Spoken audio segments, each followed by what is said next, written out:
Thanks. Just like a general thing, what's not? The like new business wants to be business model. That's actually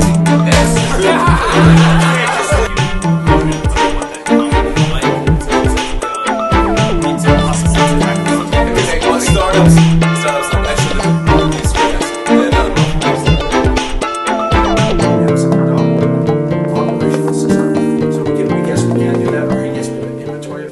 so this week's is just testing. So sometimes it's just like what do you mean testing? Like if you tested something. Okay, nice. Yeah. So sometimes it might be actually like presenting something that you've learned. Sometimes it might be presenting something and like actually asking for feedback. Okay. And it just depends like what the person wants to get out of it, right? Like what Ross wants to get out of his kind of testing around positioning and Max might be different than what I want to get out of it. So that's the theme. Should I give the like kind of backstory on Friday Beers? So the backstory on Friday Beers was basically Brian, who I used to work with, used to do it in Cambridge, and it was kind of just, you know, running a business to generate cash and pay the rent and take care of your children is like really fucking hard. It's much harder than like the press makes it seem. So like just talking about that is useful. So that's kind of like the underlying theme, basically. So so my test is I am I would say new to marketing and internet marketing as of maybe 18 months ago, and so I started to like kind of research this. I went to Babson, so like I have a really good understanding of like basic business principles, and then like I would read like what a lot of people were saying, and I thought it was frankly bullshit. And so what I started doing is I would do a lot of testing, and one of the things that people always say is like create useful stuff. So I started to create so useful stuff that I started to charge money for it. Because I was like, oh, like obviously, like this is like really well like researched, cited, curated stuff. Like clearly, you should be paying me money for it, and then you'll like me even more, and then I'll sell you something else like afterwards. So the test I ran is I created these two courses. So a little background: Campus is a piece of software that allows any business to create their own curriculum. So similar to like any business wants to become a publisher, every business should all now be in the business of teaching as well. This is a case study of using Campus for HeatSpring. HeatSpring is a professional training company, so we sell like renewable energy certifications. So we had a lot of people always like calling us up and saying like, oh, like how do I get into this industry? Like I'm a this, I'm a that. So I created two courses, the same content. And one I charged $0 for, and the other I charged $95 for. And these are the results. So on average, we'll have 80 people sign up for the intro course. We'll do it rolling every 3 months. And 12 people for the renewable energy, and then basically sales within 3 months. So I'll track it within 3 months, 6 months, and then 9 months. Average sale is $500 gross margin pre-tax, and then so you'll see total profit. So basically what this shows is that Renewable Energy 101 was much more profitable. The profit per student within 3 months was $220 versus $1250. Again, like same material, just different means. And basically you'll notice that obviously the conversion on Renewable Energy 101, the absolute sales are higher, and then the conversion is higher. I think the reason this is critical, the one thing that I'm missing from here is when you, I call it choking the top of the sales funnel, when you have less people to deal with, you eliminate admin time. So like this whole thing of like you're in a business, like if I had 200 people to call, fuck that, I'm never going to call them. Like no way in hell, I don't have enough hours in the day. But if I have 12 people that pay me $95, I'm going to call them, and they like love me, right? So I call them when they start the course, they go through the course, and then with the course I have them like schedule a one-on-one time with me, and they're like, oh my god, Chris, like help me out with this, and then I go to what I call Godfather status, which is just like I help them out so much that they'll remember me forever. But the key here is that like paying me money. And this is so an example of that. So this is when we run it the first time, $1,080 off of marketing material. It's like my crowning achievement. I make money from marketing, and then I sell them stuff after that. So it's super awesome. And then with Canvas, we can basically track, so we can see like people's order history. So it creates a really nice, for like internet marketers, you'll notice that like I got into internet marketing, I was like, oh, the internet's so great, you can like track everything. But then when you really get into it, what you really want to track is really fucking hard. So having like a specific event that you can say like, they took this course, did they buy something like 6 months after? It's like really nice to have that defined event. So we can do that. Here are my principles. Again, not being a marketer. I think one of the thing that's really interesting that I always notice is the goal of marketing, what I learned, is to bypass sales. Ideally, you don't, in the best case world, you don't have a sales team. You have a marketing team, and people call you and say, I want to give you my credit card. Right? That's the point. The point is not lead generation. Lead generation is second best to, I love you, your shit is awesome, I've been following you for a year, and like, I want to give you my credit card right now. Would you agree with that? When someone calls you a gross market and says like, I've checked your references already, and like, I want to, you're like, oh, sweet. Yeah. And it means you've done a good job of marketing. X person, and I want you to do it for me. And I think that point is lost. People have this idea that marketing is like lead generation. Like, no, that's like if you fail, then you get leads that you have to waste time on calling. And the other thing is like better leads, not more leads, right? If I had 10,000 leads a month, that would not be useful for me. I would have to figure out a way to make those 10, and that would take time. So I'd much rather just start with 10 and have like 3 of them close every month, all the time. Again, so this is actually create something that's valuable in and of itself, meaning it's the problem with the internet is there's a lot of bullshit out there, including people saying create useful stuff, and then they create stuff that sucks, and you know that it sucks because they give it away for free. So if you make it actually useful, then you'll convert more people. Establish teacher-student relationship. There's a really great book called Ultimate Sales Machine that Dan from Launch Academy, he's like, have you ever read Ultimate Sales Machine? I was like, fuck yes. Yeah. But so if you establish that, like we've all like gone to school a lot, so we're used to like when someone teaches us, we just like listen to them, and you can like by how you're framing your marketing material and putting people in the course, get people in that frame of mind where they're automatically like listening to you because of that structure. So you could give people the same content in 10 blog posts and the same content in a course, and in the course because you're the teacher, they're more likely to listen to you in the course. Just because of how you've been trained, because you've been going to school from 5 to however long you've been going to school. So cool little site trick.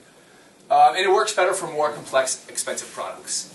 So this is, I'm only selling a seat for $1,500. Like that's not that complex. If someone's making a buying decision that their job depends on, that's like, you know, they're spending like $20,000 once, or they're spending $80,000. Like there's a lot of ways that they can mess up, and in a lot of cases, it's worth it to spend $500 to like de-risk that situation, which is then useful because if someone pays you $500 for a course, then they're going to be much more likely to buy from you because you've just taught them all this stuff. You can teach them what to ask like your competitors. So in our courses, I'll say, if you're going to go into solar training, you should ask any solar training provider these 12 things. So what I'm doing is setting the buying criteria by which I make myself look the best. And they listen to me. And you can do that with any industry. You can do that with any industry. But they won't listen to you if you just give it away. If you just write a blog post on that, you're not going to get like the attention. So anyway, that's my mantra around marketing these days. So, dude, how are you guys doing those sort of lifetime value tracking, like within campus? So, with campus, we will sell courses between $20 and like $95. We don't have you need years of data to right. No, but how are you guys actually like tracking that data and like? I guess everything. Well, it's super simple, right? I have a customer that pays me $500 a month. How long is he paying me that? I don't know. He's only been doing it for 4 months now. So that could go into infinity. So does campus have its own sort of like CRM type system in place, like a contact management system in place? Like how, like literally, how are you guys tracking from a pure data management perspective, tracking all of your customers? Does that make sense? No. I don't. You don't track them. Well, how can you calculate the value of every customer? Like, how do you know their history? Where, like, how do they originally get exposed to campus? Yeah. Once they were exposed, what? So right now it's a very manual process. Okay. Like I don't. Right. I'm not searching for traffic. Like it's very like hands-on. Yeah. I'm not into tracking a lot of things. Yeah. Like I'm into tracking like 3 most important things and then forgetting the rest. Mm-hmm.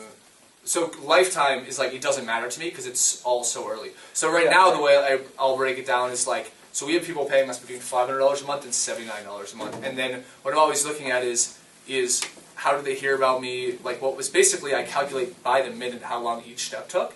And then I think about is there a way that I can decrease that time but increase the quality? Like for example, with demos, I have to like schedule a one-on-one time with them. That's a pain in the ass. If I can show them that beforehand, which they can watch any time, and then ask more in-depth questions, that's actually better for them, and it's cheaper for me.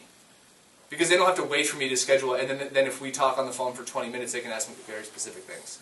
So right now it's more around, we're still, and next week we'll be showing that, but right now we have like 4 different customers that pay us. So right now it's more just like figuring out which one you want to go like specifically after. Yeah. So I guess I don't track things the way that you do. Yeah. Is my response. But you're wondering if Campus has a database of people and all that. I'm just wondering, like, you know, would it be valuable for you guys to build some sort of enriched customer profile? Something where you can like truly understand how you were able to acquire, like what source you acquired them through, Yeah. what interactions they've had with you, how much time specifically you've invested in them, whether through support, onboarding, training, etc. Like how would you create and organize all of that data per each customer, and then be able to? So we could download like a CSV of like their account information and their order history. Yeah. And then what you would use that if you like imported that to Salesforce, you would just use that as the event. So you might download all the people that took your $500 or $5,000 like assessment course, and then you basically just import that and say these are like the 100 people that paid me this. How many of these like got follow-on services? Yeah. You do something else to do that. We don't. Our goal is not to get into the CRM business. Yeah, no, of course. No, it's not so much building Campus in a way that it becomes a CRM-like system, but rather, you know, what CRM do you have in place to track your own customers within Campus? Yeah. That's sort of the question. So it's not, does Campus become a CRM, it's more what CRM do you guys have to manage this shit? Yeah. Right now it's just Excel. Yeah. And it will be Excel until I have like 500 customers. Yeah. Like it doesn't matter. Like it doesn't make me it doesn't. In the beginning, it should be a manual process because you need to fucking understand. You want to touch every single transaction. relationship as much as possible. Yeah. Anyway, so but you guys are new. So questions, like thoughts, like is this crazy talk? What do you guys think? How do you can you explain the concept of people not necessarily valuing something they get for free versus people valuing it more if they have to pay like up to $95? Can I explain that? I'm curious if you have a take on that, because that's kind of what that supports a little bit. Yeah. So you're weeding out the people, like you have 80 people who don't pay anything, and then you're putting out a ton more work for same profits when you have people pay up front, but you have No, it's the same work. Oh, Actually, it's less work when they pay me money because there's less of them. Yeah. So I just didn't know if you had thought of the concept before you did that. So that's just also like general psychology. And if you look at like the demand curve, right, just like a general demand curve at different prices, you'll have like different levels of demand. The point is that it might have been true in that those 80 people that the same proportion were willing to pay me money, but I didn't know that up front. I don't think that the same proportion would have been I also willing. think that the people that are paying you money are probably further down the sales funnel than the people that. Exactly. Because take for example, I'm taking a class with Coursera, and I'm at SIB. But because I'm paying SIB and I know I'm invested and I know what my end goal is to get a job, I'm focusing on my SIB job, and even though I'm registered with Coursera, I'm not taking the class. Now, when I didn't have SIB, I could focus on Coursera, but my level of commitment is higher because I'm paying for it and I'm more committed to what I want to get at the end of it. But if you're taking it for free, you might just take it for fun and you might not necessarily be committed to the end goal. So all of this is, I absolutely agree with you. The goal of the sales funnel is not to put more people on the top, it's to shed people out as fast as possible. As fast as possible.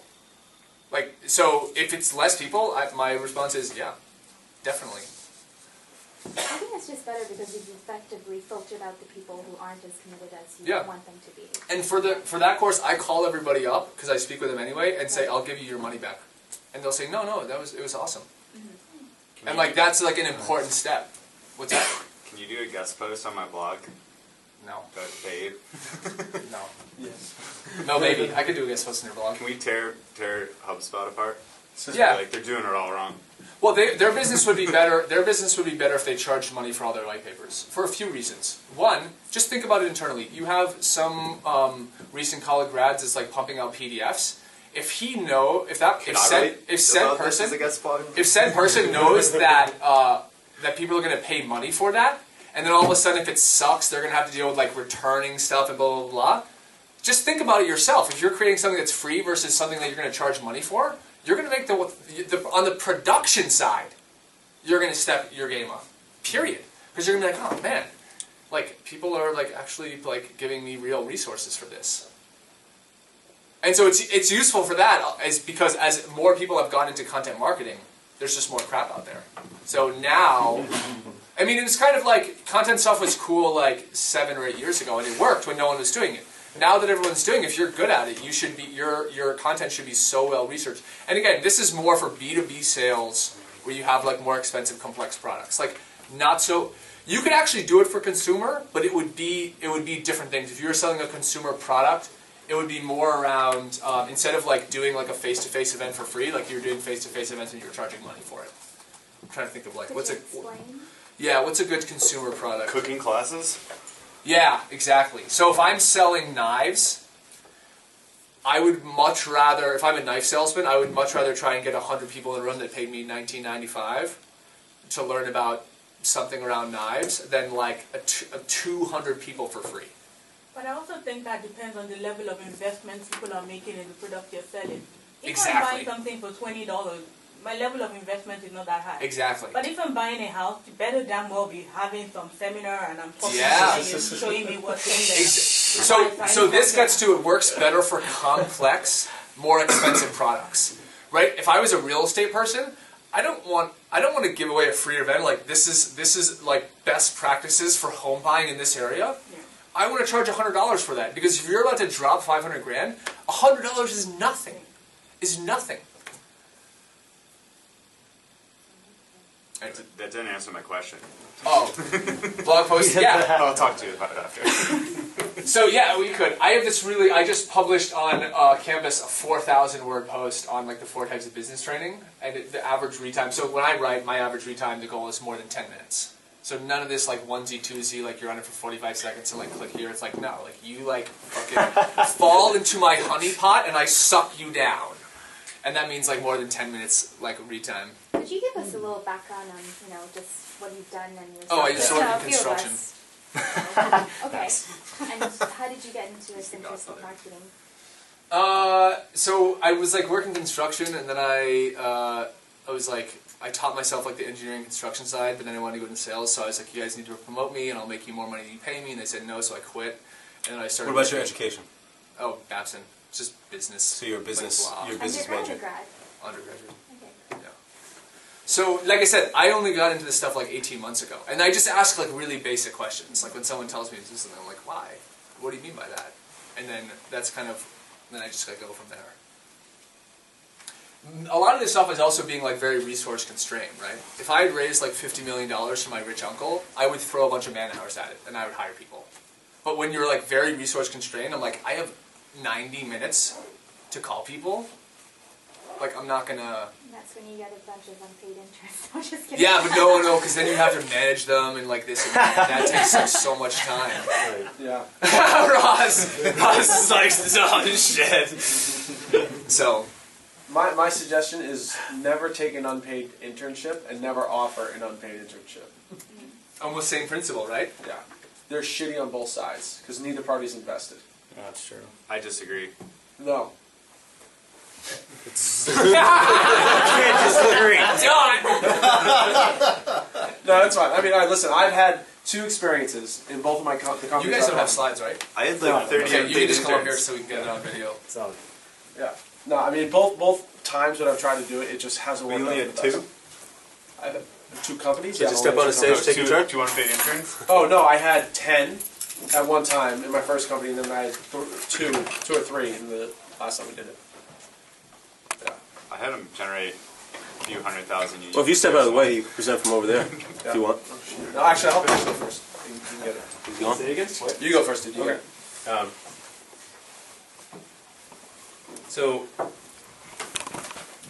The first Friday beers that I was at, I talked about this thing that I was building called Influenzia.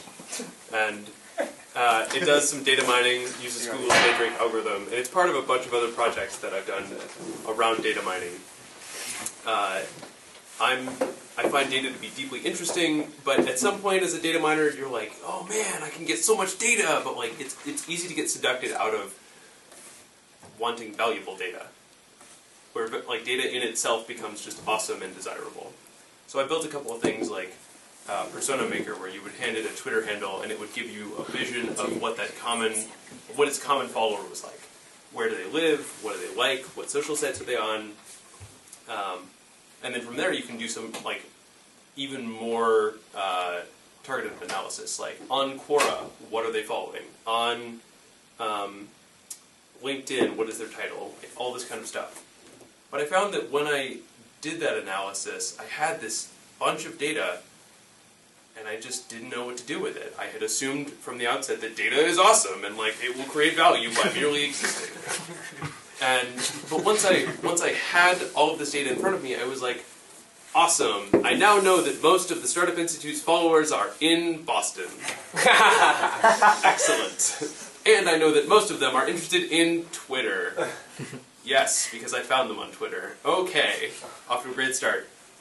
And then I was finding other like anomalies, like everyone's followers all like Facebook, and I don't know why that is. Like, because everyone does it, it's not statistically relevant. But then this is then informing future analyses. Like my next project is going to be a regression analysis over our customer database to be like, what's our ideal customer profile? But the purpose there is like, I know what data I'm looking for. Like, what is your title? How big is your company? And some other like very specific measurable things that I can go out and find rather than just being like, data is awesome and I want it. So, but you'll see this sort of like, I want something and I'm just going to go for it and why not? You'll see this all over the place. And as an initial step, this is great for learning. But ideally, when you set out to accomplish something, like have a goal. Do your best to understand why taking this step gets you to where you need to be. That's the gist. So what is like the conundrum you're facing now? It sounds like the conundrum is, how do I make this piece of code spit out something that's useful? Yeah. So then the conundrum is like, what do people want to know? And then I can just go find that. And maybe Persona Maker or Influenzia are not the right ways to do that. Mm-hmm. But where I should have started is by asking, like, who is the person that I want to serve, and what do they need to know? What's the end goal? Right. Yeah. So would you say that's the major lesson you learned through the process of creating the algorithm or whatever? Definitely. But you created it for work at Backupify, right? Like to mine your own database? Or? I did it initially. I don't know if Ryan Light has come into the marketing track yet, but he gave a talk on like how to do research on your first users. Just like you have an email, that's really all you have. How do you find out more about this person? So you can build customer profiles and like understand who actually wants your stuff.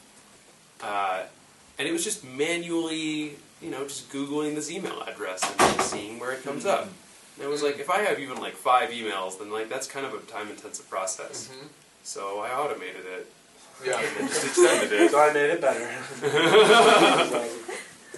Did you use like an existing email analysis tool like Rapleaf or something like that? Or? Yeah, I used one of Rapleaf's competitors, Full Contact. Okay, yeah. Cool.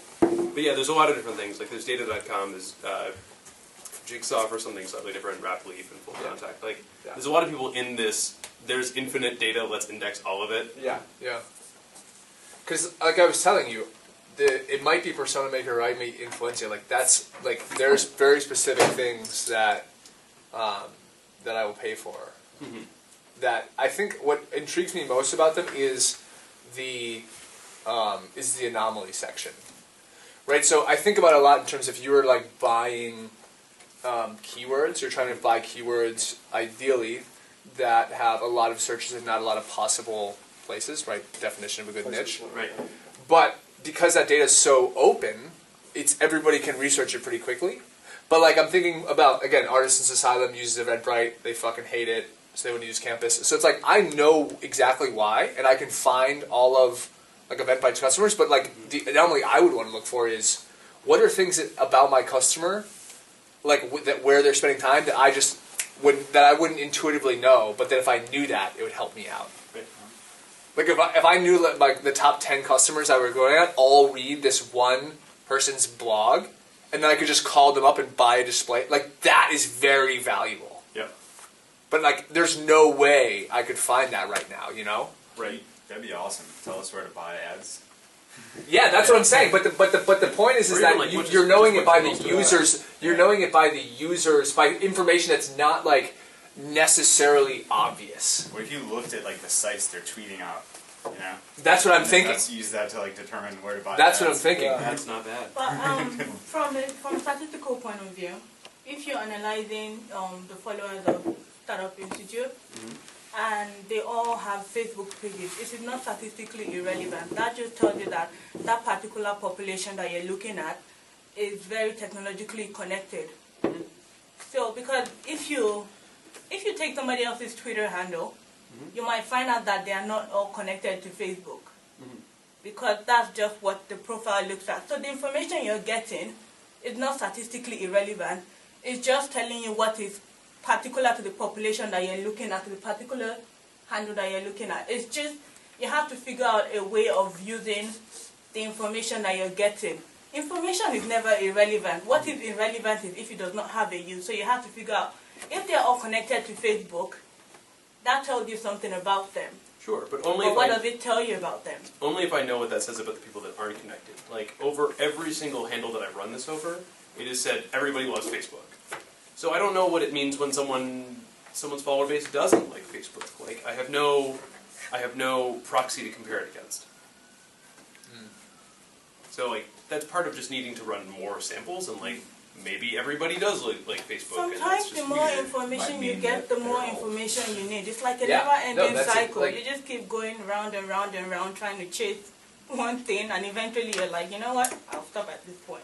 Right, and hampering that, like going down the rabbit hole of needing more data to justify, to like explain anomalies that I've discovered in data that I've already found, is then having the goals that we were talking about, and like, I want to know their titles, I want to know what blogs they read, I want to know what places they find content through like the links that they tweet out. Like, the whole thought between influencer marketing is that, like, I have all of these people at the top of my funnel, and there's way too many of them, and I don't care to like call all of them. But if I can identify influencers and like use them as a proxy for my greater market, then I can narrow that down, target my efforts, and start hitting like much more valuable channels. Yeah, like you might want, like, let's say I might want to know, again, thinking campus, battling Eventbrite. I might want to know where people within these 12 companies, like the neighborhoods that they live in, and like restaurants that they're going to. Would that fucking blow someone's brain if you have like display stuff in the restaurant that they always go to, and they're like, oh, the what? You know, like that would be crazy. Right. But there's no way I'm going to spend that amount of time to like search like 100 people's Twitter handles to see where they're checking in. Right. Never going to do that, but I'll pay $50 for that information. Yep. So just another thought. I'm trying to. What I'm saying is I'm trying to pay you money right now. That should be like a ding in terms of like what it's useful. Like I'm actively like brainstorming. Yeah, how I so can pay you. all this can be done. Like, what really remains is just integrating with those APIs. So Yeah. we have right now what we have is like, we know that these people are on like these sites, and then we can go and hook into those sites as APIs and like grab all that data. So the LinkedIn data that you're looking at, the Foursquare data that you're looking at, like Quora data that you're interested in. We can run this link analysis. Like, this is possible and valuable. I just need to put in more time. Yeah. But Well, just like to your your two point, customers right here. we should talk. Yeah. The thing with the thing that's cool about him is so this is an interesting test, right? I would never pay a subscription. I would pay like per thing, but you would likely pay rolling every month. That would be fine for you. No, I like to just buy in one batch. No. Well, that's because you only have a small number of customers right now. If you had like 20 customers, you were running you would. Right, there's two slopes for like fixed costs versus like I run like fucking 30 reports a month, and if you run 30, you're going to want a fixed cost. Yeah, I'd maximize that. One way you can think about it too, from a sales perspective, is two things. So one, is allowing salespeople to become more prepared for whatever conversations they're going to have with leads by getting a really in-depth, like, here's the one pager you need to understand about your next person you're speaking with. Right, that's one like really valuable thing.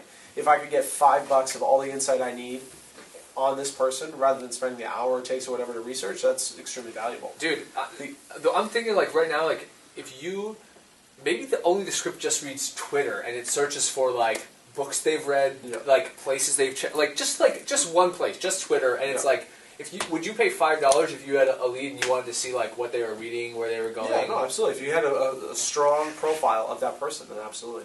The other thing too, it's like a sales thing too, like where you're from. Yeah, absolutely. Building that rapport, all that kind of stuff. That information is extremely valuable. The other thing is too is you start to see companies that do a lot more marketing automation. So they set up strategic email campaigns based on events and based on timelines, etc., to hit customers that are in a funnel with specific messaging. If you can have a better profile of that customer, you can hit them with so much more targeted messaging. Because you might find out, hey, this guy, he's on Twitter every day. Why are you emailing him? You should be tweeting at him. Whereas this guy doesn't spend any time on Twitter, doesn't spend any time on Facebook, but for some reason loves Pinterest. Maybe you should be hitting up with your, links to your Pinterest account. A guy on Pinterest? Oh my God! Whatever it is. But really thinking about taking this information and put it in the context of sort of the sales funnel and the marketing funnel, I think is sort of a good way to think about it. Right. Yeah. Once it's put into the context of the sales and marketing funnel, then it become profoundly useful because it's like it exists specifically to inform revenue-oriented decisions. Exactly. Where like from the outside it was just like data is awesome. Yeah. Which it is, but but like only when relevant to like meaningful decisions like how will I better serve my customers such that they can pay rent. Yeah, and the thing is, the marketing for that is super simple too, because the marketing strategy for that is like unveiling something that was before hidden. Right. Yeah. So if you're just publicly saying like this is anomalies that I'm finding and this is what it means, like people are gonna like latch onto that. I can demonstrate ethos like immediately. Yeah. Sweet. Yeah. Baller. It's cool, man.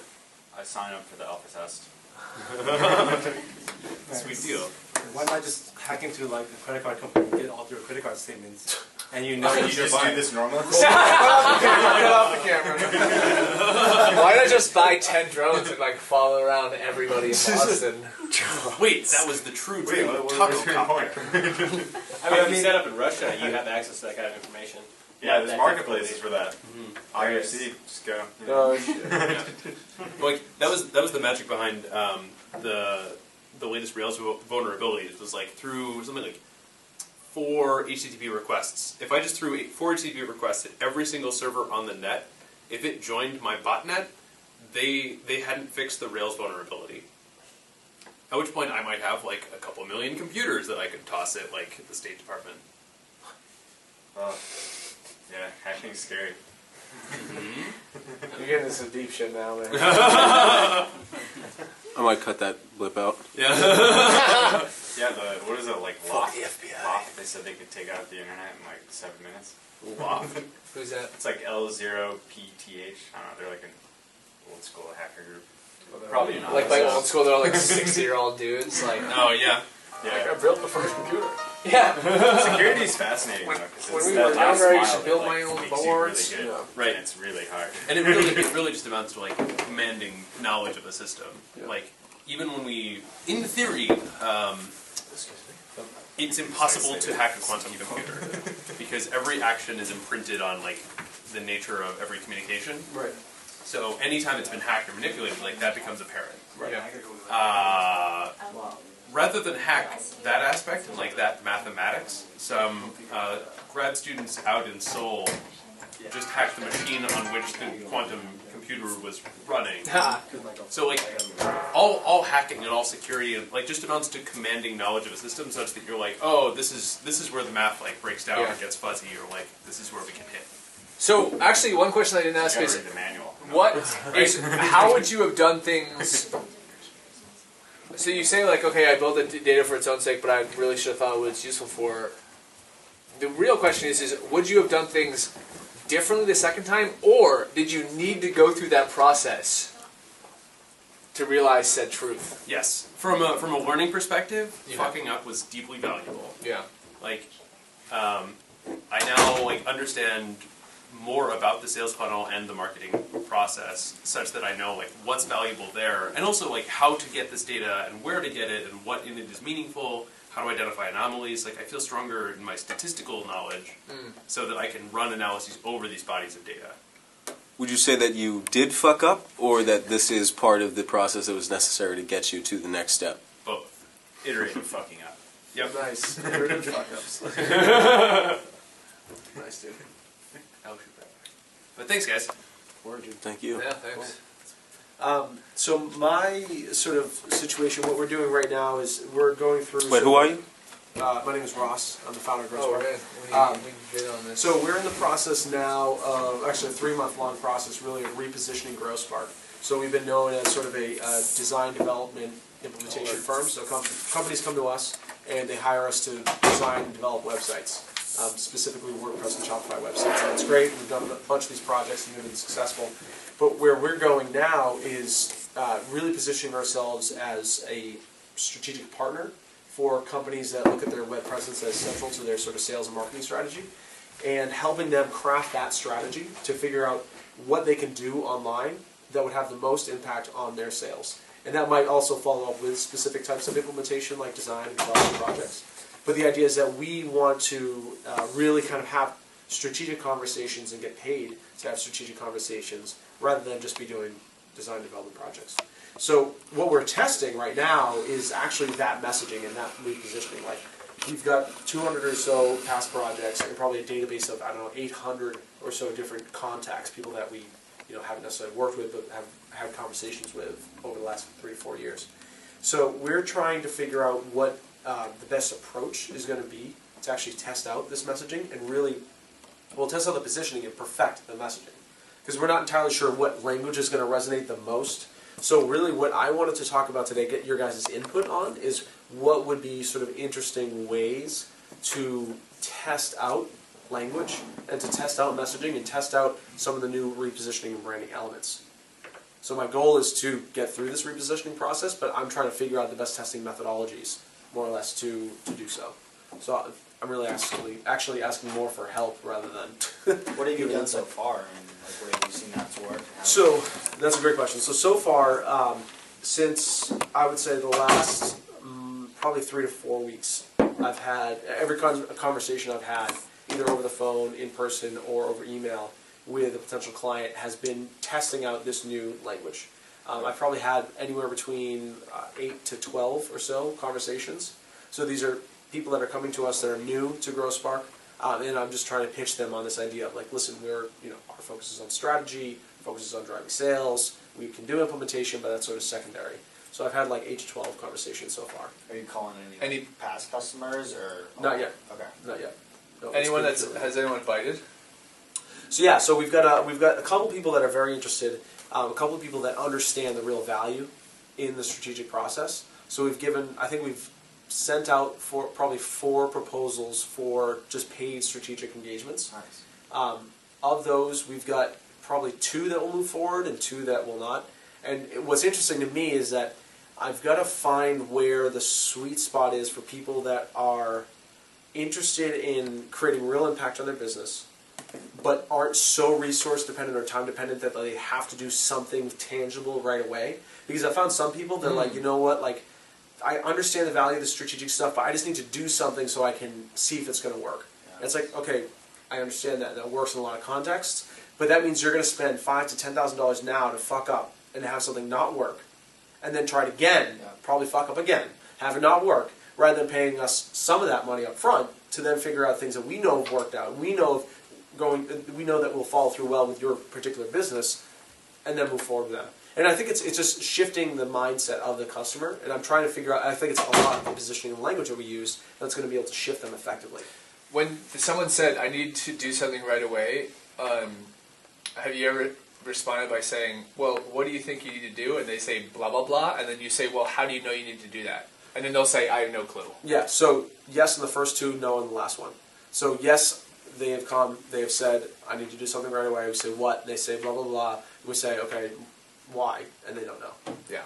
So I think that's like reaffirming your same point. Yeah. Like that might not be where where they're like losing the most money or not realizing the most upside. Yeah. So I think that's going to be a big thing, is just being able to, always dive deep into the why questions. I think those are the most important questions to ask at the very early stages of any kind of sales engagement with someone. The one thing too that I think, and I think Chris, this is something that you've been doing quite a bit in the last couple of months, is really, really defining this, like the persona of the customer that you're working on. Like you figured out with Campus, positioning it against Eventbrite is like a huge win. So one thing that we just very, very recently learned is that when it comes to companies that have e-commerce websites, there's value that can be created on two sides for them. So obviously, if we create a better converting website, a better designed website, better experience, then they can get more sales, and that's great. Can I promise that? It's harder. I can't promise anything, but it's harder to prove that. We can say past clients have worked with us and they've got these kind of results. But the other side that I've actually just very recently been exposed to is that a lot of e-commerce companies, they have a few stages that they have to work through. So someone comes to their website, they make the transaction, then there's sort of this fulfillment process, which is usually multi-phase, and then there's this entire idea of basically working the order through inquiry, fulfillment, operational, whatever the hell the steps are. It changes depending on the business. But figuring out that whole sort of fulfillment process, there's actually a lot of costs associated with that, depending on the kind of systems and technology they have. So we've learned that companies that have really archaic, very manual processes for handling order fulfillment are spending a shit ton of money on something that we can probably streamline and save them that money on. Yeah, what would instantly make me think about is that there's industries that are more automated than less. Right. T-shirt business, or completely automated essentially, but maybe the custom promotions business, or furniture. Yeah. Anything where there is some level of customization, like the client is asking for a product with some sort of variant, where the variant then needs to be approved internally, either, hey, yes, we can do that, or hey, yes, we have an inventory available for that. That sort of process requires more of a hands-on interaction between the company and the client than something that's like, we sell blue shirts. Do you want a blue shirt? We have a blue shirt, So this idea of creating a persona around companies that would have inefficient fulfillment processes, I think is a potential huge win for us. Because then we can set up a call and say, listen, man, we redesigned your website. I can tell you right now we're going to help increase conversion. How much? I don't know. Let's hypothetically say X% based on the sales you have. That could be X amount in return. But look at your operational system, look at your fulfillment system now, and see how much inefficiency you have. If we were able to cut that admin time in half, how much cost savings, which are guaranteed, right, could we yield? So I'm trying to get into more of those kind of situations, those kind of conversations. The guy that called you, what industry was he in? He was in the custom promotions business. Yeah. So that's just kill that. Yeah. Just sell him. Yeah. Then call him fucking Larry. Yeah. And then when you talk to other Just Larrys, tell everybody. you don't even sell them. You just say, I'm not going to sell you. Let me just tell you the story of Larry. Yeah. Here's what Larry does. Yeah. This is what we did for him. Call him up. He loves me. Yeah. You won't say he loves me. You'll let them figure that out. Yeah, totally. Yeah, no, that's exactly it. So for me, I would just love any feedback or thoughts on other ways that, should I be focusing on finding particular customers where we can really, really hone in on the messaging that we have, or should I be focusing on just trying different methods to test out the messaging? My end goal is just really being able to figure out... What's the product? I'm so confused. Is it consulting? Is it solving e-commerce logistics? He's consulting first. He's charging money for information. Yeah. What am I talking about? And then services. Consulting. Just to be... Consulting. Okay. And then implementation afterwards. So the idea is that our consultation will help you figure out the best ways to use the web to increase sales online. And you are either an e-commerce company, a service company that has high-value deals and needs web-based lead gen, a content subscription company where you're paying... That's a landing page right there. You just have 3 buttons and they click the button, go to their own landing page with their own messaging. Yeah. And that's like your conversation. But his services are also two. One's just fee for service, and then one's recurring. So it splits between it goes information, services, and then the services split between one fee things, which will tend to be design oriented, yeah, and then recurring things, which tend to be testing oriented. I mean, think about this, like, someone's going to pay us a flat amount to do the consultation. It's almost like an assessment or an audit. Maybe an audit would be a better term. Audit is a big SEO term that a lot of people use. Yeah, like, we will do a, like, web sales strategy audit. The thing is, here's the problem, is I don't know if it should be called web sales strategy, conversion, like, there's too much business audit Why not just for a digital audit? No. It's not. The key is that he's selling to businesses. That's the key. Yeah. Right. Why are you different? It's because if fucking PHP is just PHP, that you went to Babson, right? So when someone says blah blah blah blah blah, cash flow, accounts receivable, accounts payable, marketing, operations, personnel, all just fits in your head. Yeah. So that is much different than like just coding PHP. Right. But my point is that if you said business audit for blank, right, and then you would build that out by industry, business audit for X industry, custom promotions industry, the promotions industry, business audit, and then when you talk to someone, you'd be like, yeah, we've done a bunch of things that we have like this audit program for people in your specific industry. Yeah. And they're like, really? Yeah. That's crazy because nobody else I've talked to has said that. Yeah. And then you respond, yeah, because they just want to sell you a website. Yeah. And if you just want a website, go with them. So the other like slightly tricky thing is trying to figure out how, I don't like to use this term, but how to justify the pricing of the audit. So this is something I've been testing. It's sort of okay, so on average we found it takes something in the neighborhood of about 40 hours in order for us to successfully go through this audit process. Between us meeting with you, us doing the off-site research, us coming up with strategies, writing a plan, etc. It takes about 40 hours. Our hourly rate is $125 an hour, so it's going to be about $5 grand to do this. So that's sort of one approach. And then the other approach is, it's $5 grand. You know, not even justify, not even talk about the cost, just be like, it's $5 grand. You know, and then try to figure out sort of where the ROI opportunity is and say like, listen, like if we go through this audit, we're likely to unveil opportunities that are going to help you guys either save money or make money in these particular arenas. In order to go through that process, it's $5 grand. So I'm trying to figure out like which way to spin it because Can't you charge based on what you predict the ROI to be? Because I know some companies will charge like if it's going to be if it's going to increase their sales by 200 grand a year, you don't want to be charging $5 grand. You want to be charging 100 grand, 100 grand or whatever. Right. Yes, I think that is going to be the end goal. Absolutely. I think it's hard. It's a little hard for us to do now because we just don't have enough past data for us to be able to say like, listen, like. Here are 20 cases where we have measurable ROI, and this is exactly what we did. This is the percentage you can expect on average. You know, this is the value you can expect on average. So once we get there, I think it's going to be a much easier conversation. But given that we're not quite there yet, because again, this is a big shift for us. It's hard. So if I can jump in. So initially, there's a barrier just to do business. That barrier is about $5,000. My question is two-part question. A, do your clients see the value? Do they understand the value that's in that initial consultation period? And then second question is, if I remember, it's 4 weeks. Yeah. Have you thought about breaking it into 2 weeks and 4 weeks and saying, look, you're going to get the best value at 4 weeks. This is what we can do for you at this point. But if you're hesitant, we'll do 2 weeks and. If you're going to do business anyways, we would go through this 2-week process anyways, you know. But with the understanding that while it's cheaper, the ROI is going to be less. Yeah, I think that's interesting. I think thinking about how to just bring that barrier down a little bit is going to be interesting, and whether we can break it out into like this is what you would do in 4 weeks versus 2 weeks. I don't think it's a time-based component. I think it's more of what systems are we reevaluating. So what I'm actually discovering right now is that there's sort of this operational system. So we can help you optimize your fulfillment process, which means like, you know, order comes in, you handle it, blah, blah, blah. So there's that. And then there's also these sort of like sales and marketing funnel components. Like this is how you're getting customers into your marketing system, this is how your marketing system works, and this is how they then convert and turn into actual customers. So there could be an interesting way to look at it and say, hey, listen, we can either do operational optimization or sales and marketing optimization.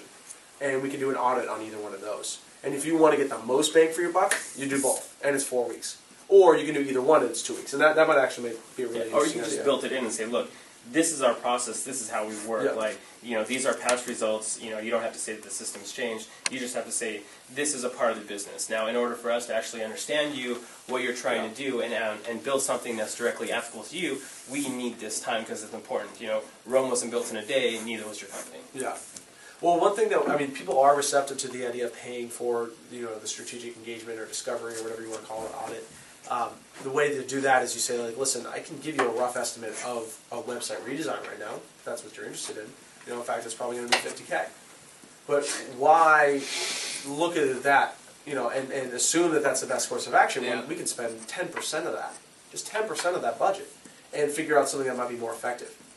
In fact, past customers that we've worked with have found other strategies to be more effective than just a traditional website redesign by going through this process. So I've definitely kind of spun that language a little bit. It's also educational basis. I mean, if they don't already have this knowledge, or if they haven't considered this, just be like, look, not only we're trying to do this, we're trying to optimize what you already have and find out if there's value there, but we're going to educate you about looking at your company from a different perspective that you would not have before this. So while we're a business partner, in some ways we're also a mentor. Right. And people might buy into that too, and maybe then they'll get a better grasp for what you're actually doing. Well, one thing, and this is something I've talked to Chris about almost every day, is trying to figure out a way to create our own curriculum on this. You're selling information. Yeah, you're selling information, but here's how our framework works when it comes to sales and marketing. Here's how our framework works when it comes to operational systems. Let's talk about that framework as a whole. Let's educate you on that framework. Take a course from us for $500 and go through that. And at the end of it, if you find it to be relevant and you want a partner that can help you think through all this and work through all these details, you'll pay us for an audit, and then after that we can implement those systems. So that's something that we're starting to... I would call it consulting, because really what you almost what you want to say is, this is consult, you could say, we have two sorts of businesses that we do. One's just consulting, and then one's development. And sometimes they overlap. And so then you're just saying the consulting is valuable in and of its own right. Knowing that once you go through the consulting, it's a month process, the likelihood that they need you, if you fire the right people from the consulting process, because you want to take everybody, the likelihood that who you select will lead to people will be very high, right? So then your sales funnel looks like, it doesn't look like a funnel, it just looks like a fucking tube. Just a tube into what you're trying to sell. That's the optimal sales funnel, doesn't go down. Of course. The only tricky thing is that I feel like I think there is value in saying, hey, listen, here's consulting, here's what it produces for you, and this is why you should think about it as a separate engagement. But the problem is I don't want people to then think that design or development could be a standalone engagement. Because the idea now is that if you're not a past client, then we will not work with you unless you do a consulting agreement. That's a requirement. But have you thought about designing kind of like an engagement model for yourself? So instead of having to go to the conversation of we do consulting or we do design, why don't you just present it as your new clients and this is how we do business? And if you present it that way and they don't have the option of separating the consulting from the design from everything else, then they have to go through that process with you. Anyway, because I feel as if sometimes when you give people the option, they would opt out, and it ends up reflecting badly on you, because no matter how good a job you do, if they're not getting the level of sales that they think they should be getting from it, they're not going to think to themselves that I should have taken that consulting option. They're going to say the website's not working, and who built the website goes part. But if, growth part. But if you design yourself an engagement model and say, look, every new client has to go through a 4-week audit so that we can figure out exactly what we're supposed to do, and then we have a discussion after, then it's either take it or leave it. Because the way I look at it, you have to pick the kind of clients that you want. And if the kind of client that you want is the kind that would opt for strategy and make you a strategic partner, then go for that instead of trying to go 2 ways. Take it, if you don't want to take it, but we'll still take you, and you have to decide exactly what you are. Hard decision. It's a hard decision, but... No, I mean, I think that's definitely spot on, and that's part of what we've been trying to say is that, listen, all projects start with what we call a discovery phase. That was the old language that we used. So we have to have that discovery conversation rather than try to assume the best strategy for you before we have that conversation and then commit to an engagement that could be much larger than it should be. Let's have that as a standalone and then follow through with the actual engagement once we figured out what's most effective. And I'm assuming from the way you've talked about it, you've had some clients that you've done the strategic work for them. And you've had clients that you haven't done the strategic work. Right. Regardless of the level of data that you have, if you even have just 1 or 2 clients that you've done the strategy for and 1 or 2 that you haven't done it for, if you compare it and the return that you're getting and you say, look, from the few that we've done, we've gotten a higher level of return on investment than those that haven't gone through the process, then that validates it. The more data you get, the more you can validate it. But just even having one with a clear difference in the return of investment is enough of a statistical validation. I mean, like if you're doing medical trials, if one person dies, you shut it down. It's a little different. It's a little extreme, but I mean, if it's an extreme difference, then you can justify saying, okay, this is our engagement process. We're not going to do this with you. If you don't go through A, B, and C, we're not going to start at level C. Yeah, no, absolutely. I just want to jump in. Thanks for having us. Absolutely. Thanks, man. Bye, everybody. HubSpot consulting. See you, Jeff. Yeah, that's pretty much it. Anyway, HubSpot forces you to do consulting before you use their product. So that's our customer onboarding process. Yeah, but that's the same kind of concept. Yeah, no, it is. I mean, I could call it customer onboarding if I wanted to, too. But they sell you the software and then they onboard you. See, that's different. So that's different. Well, I thought you had to pay for the course. No. Or something. Okay, I guess not. So, yeah.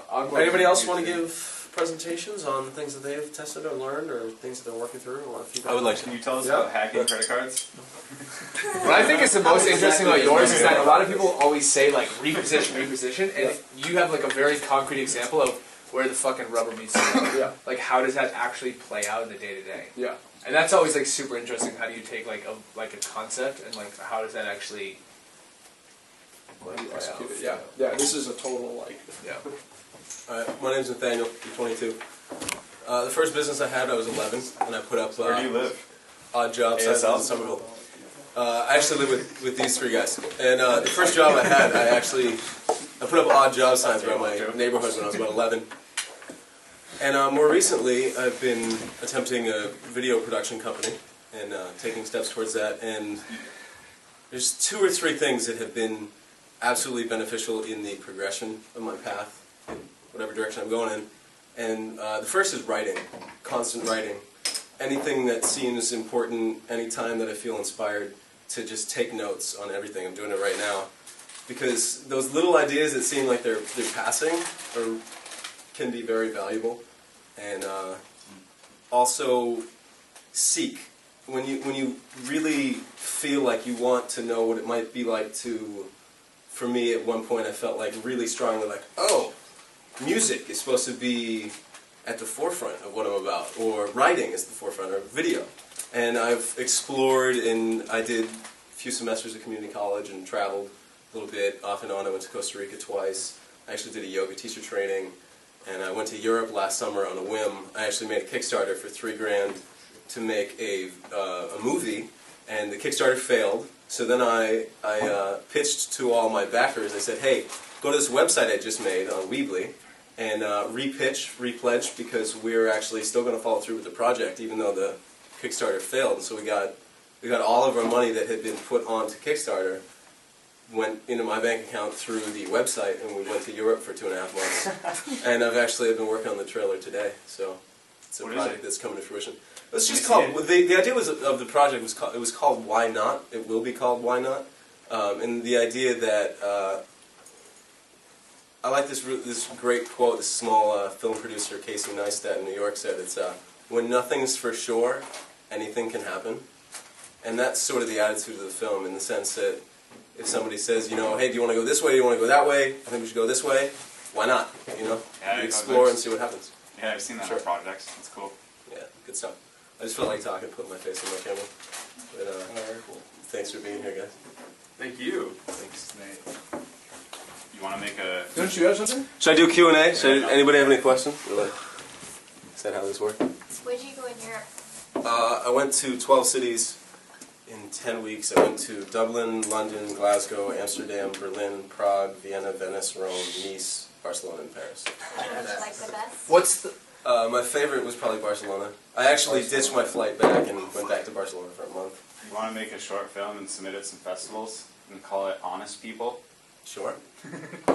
And what? Did I give you my just Honest People? Well, I want it to be like a few people. Is this in like your a idea coffee shop. person? Yeah, I want to. Oh, he's pitching you on doing the video.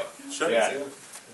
But my question is this. My question is this. What did you test? Connections, What did I test? Yeah. What was the test here?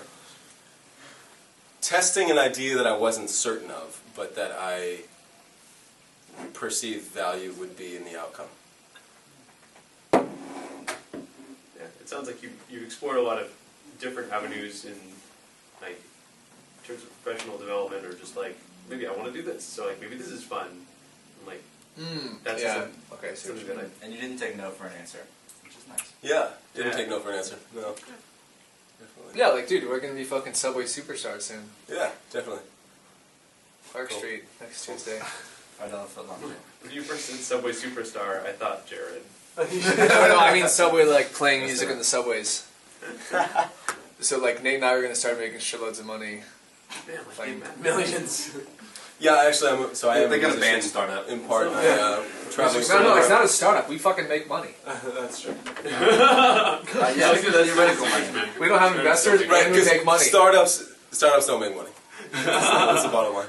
I actually made a lot of money while I was traveling through Europe. I played my guitar, and my friend who I was traveling with, Sam, he played his ukulele. He's actually an amazing trombone musician, but he had his ukulele with him for portability factor. And we probably made about €1,000 in the time that we were there. So twice we got dropped 50s. We were in Europe, and this guy said, you guys are great. You guys are really trying hard. I'm a musician too. Here's 50. Nice. It's a pretty cool experience. Thanks, bro. Did you record it? Can you make a video or a course? That's what I was writing in here. I was thinking, how could I utilize campus to maybe make a course either about music or about filmmaking? We have a few Carlton Castle courses that we're going to be running. I'm feeling like my video production's turned on today. Sort of like Turned back on. Yeah. Yeah, I was working on this trailer because it was daunting. I basically all those cities I named. I probably have 25 clips from each so city. we can brainstorm today from just random, next week's touring. Dude, And so, some of it, like I have this shot. I was taking a shot in London as I picked up a cup of coffee and drank it. I had a content revelation. And I have a shot of us. We did a series of shots where we were running. Have you ever seen a shot compiled of people running across the screen and it clips through different places? Oh, yeah. Yeah, did some of that. Did some handstands. So lastly, we can brainstorm what we want the assignment to be for next week. Would be like, because mainly it's me just like bullshitting. So this week, like, 5 minutes before I fucking write the email, I'm like, oh my god, like. What? Well, the fact is that every topic is bullshit, and you have to come to terms with that. Because everything is just a filler for. Yeah, I agree in terms of like philosophical, like what's the meaning of life? Right. It's all bullshit, but like. So this week is what did you test, right? It was just an example for something to test. The bullshit topic for this week was. So the question is what would be fun for next week? Wizardry.